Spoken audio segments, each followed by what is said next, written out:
rhyme, knocking those lines, showing thoughts of rhyme, knocking those lines, showing thoughts of rhyme. I'ma come through and show my wit line, knocking those lines, showing thoughts of rhyme. And so what do you do when you're knocking behind another company, right?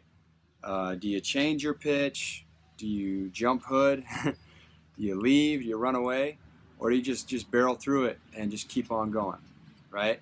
So this will happen, a couple times during the summer, depending on where you're knocking at. It might happen a lot, but yeah, it's actually a really good thing. If a company has been in your hood a week or two before, they primed the pump, and that's the way you need to look at it. Especially if you're locked into that hood for the whole week, you need to find a good reason to be motivated about knocking that hood.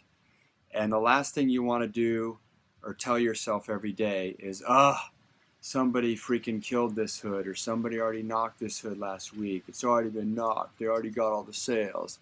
You don't want that going through your head. That is not going to benefit you, right?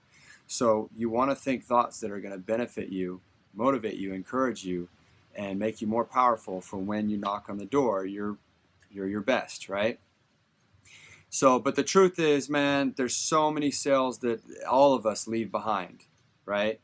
And there's so many sales that that I may not be able to close that day. That I might have set it up for somebody to walk in next day and just scoop it right up, just easy as cake, because I did everything I could to build and justify the value, and I even had the customer sold, but they just didn't want to buy from me because maybe I was too pushy, or maybe I was too. They just didn't want to be sold to, So there's a number of reasons, but the whole idea is, if somebody's knocked in the hood the week before you, you got to look at it as, yeah, they might have signed a few people up, but they left a lot of people probably on the fence. And they maybe left a lot of go-backs in there that they never went back to. And most of the time, they probably didn't knock every single door and get a yes or no from every single door, right? So when you go through the hood, think that first. Secondly, if you change your pitch at all, change it after you've knocked 5 doors in a row and 5 people in a row tell you, you guys were just here last week, right? If you're getting that on every door, you guys were just here, then you could tweak your intro pitch a little bit. And you just want to make light of it, make fun of it, don't make a big deal, but address the concern or the issue before they do. So when they open the door, you say, hey, I know you guys just had another company out here doing pest control. I'm sure you guys talked with them, right? And most of the time they'll say yeah, and a lot of times they'll say yeah, and then they'll give you the main objection right away because they want to get this over with quick, right? Another thing you can do is, hey, reason I stopped by, I'm getting some work done this week. I've had a lot of the same problems with some of the neighbors with ants and spiders. I also noticed that a few people got set up with at whatever company last week. Did you guys get a chance to get started last week? And ask them the question, But the whole thing is, address the question and get a conversation going, right? Say, hey, I know Schmoxy was just out here last week doing pest control for the ants and the spiders. I'm assuming you guys talked to him, right? Okay, cool. Were they at least nice to you? That kind of thing. So you can make a joke of it, get a conversation going, and then move on, right?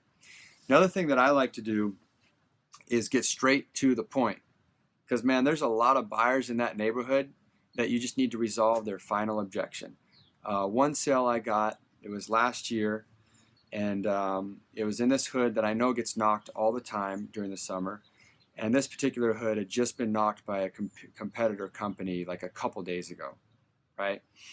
And I was getting that from a lot of people, and I knocked this door, and this lady answered, and she said, yeah, there was another company out here. I said, that's exactly why I'm here. I know that other company was out here, but the fact is there's still a lot of bugs out here. Let me ask you, what was the main reason you didn't sign up with them? And right away she said, their price was too high or whatever. I said, okay, what'd they quote you?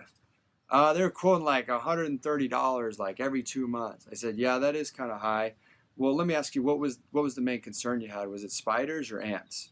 Find a hot button, find the bugs. That way you can justify your price too. Yeah, I've been having spiders, this and that. And have you been getting any spiders inside the house? No, they're just on the outside. Well, geez, 130 is kind of high for spiders just on the outside. Well, I tell you what I can do. We are competitive in pricing. We might charge that much if you had a full-on infestation, but since you're just getting spiders on the outside, here's what I can do for you. And then just bump down on price, resolve them. But the whole point is, I've asked people before, hey, I know he had another company out here. It looks like you guys aren't set up yet with the service. Is there any specific reason why? Just ask them. Just be like, what's the main objection? You know? And your buyer is going to respond to that. Be sincere, be genuine, show that you care, and show that you're just trying to understand where they're coming from. And hey, so what's the main reason you didn't get set up with them? You know? And people respect that, because what you're saying is, hey, I don't want to waste your time or my time. If we can get straight to the point and resolve this for you, then great. And if we can't, then great. I just want to know as soon as possible so I can go find my buyer. I just need to know if you're potentially my buyer, if I can resolve your concern, right? So those are a couple things you can do when your hood's been knocked the week before you. But the main thing is, just believe that whoever knocked it the week before you, they probably got a few sales, but they probably left a few sales behind too.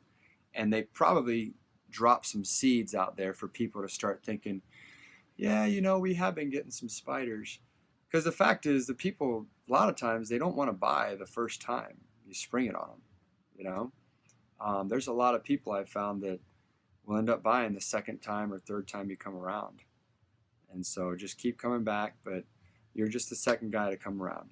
All right, guys, hope that helps. If you guys got any comments or questions, let me know. You can drop some comments in the YouTube, video section, or you can email me with my contact info, or subscribe. But, yeah, let's keep